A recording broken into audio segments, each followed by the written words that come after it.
Hola, somos Bella, Raúl, Francesca y Samantha. Bienvenidos a este especial llamado Las Intervenciones.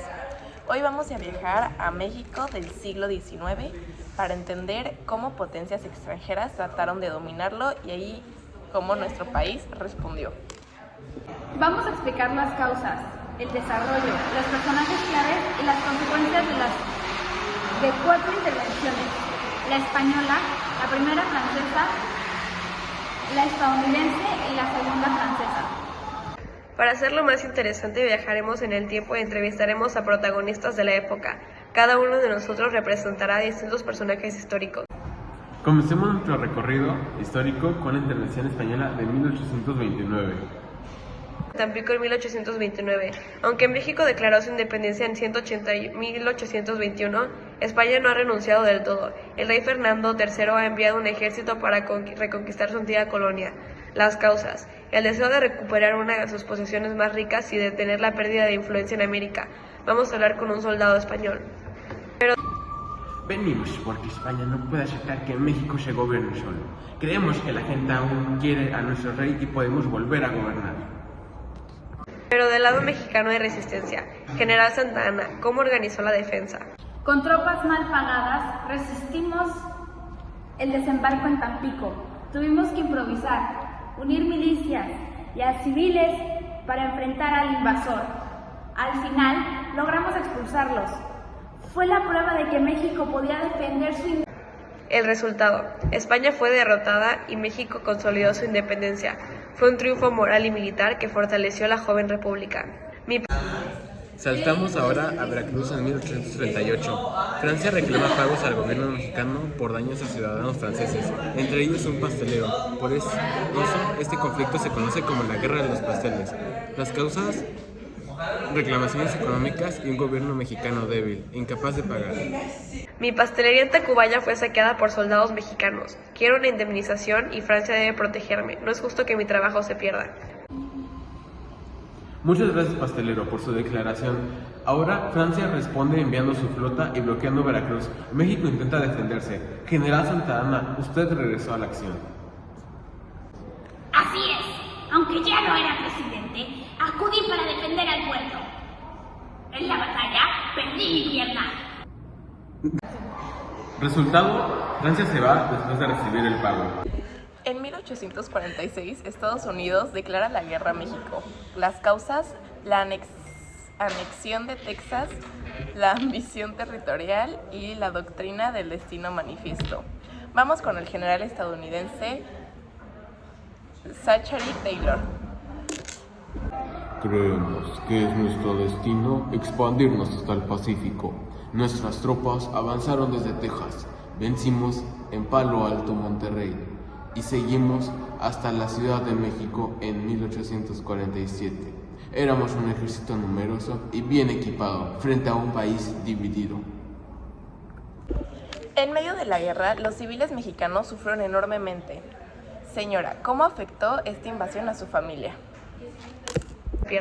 Perdimos nuestras tierras y muchos familiares murieron. Fue devastador. Sentimos impotencia ante un enemigo tan grande y tan fuerte. General Santa Anna, ¿qué nos dice usted? Regresé del exilio para defender la patria, pero las divisiones políticas y la falta de recursos nos debilitaron.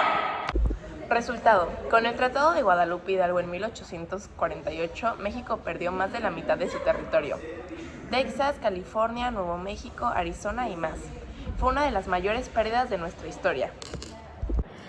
En 1862, Francia intenta imponer un imperio en México, con el apoyo de conservadores. Causas: la deuda externa, intereses europeos y la oportunidad de debilitar a la República. Vamos con el presidente Benito Juárez.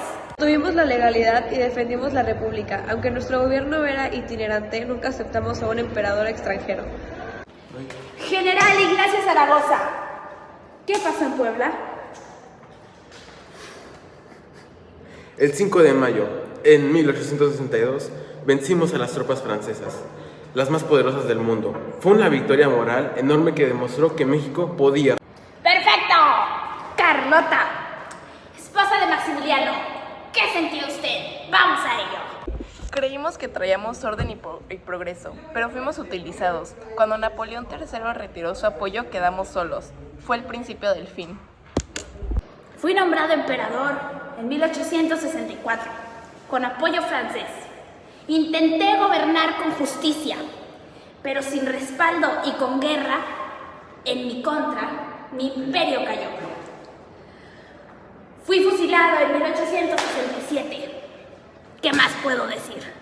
El resultado de ello, Juárez restauró la República y México reafirmó su soberanía, cerrando un capítulo doloroso.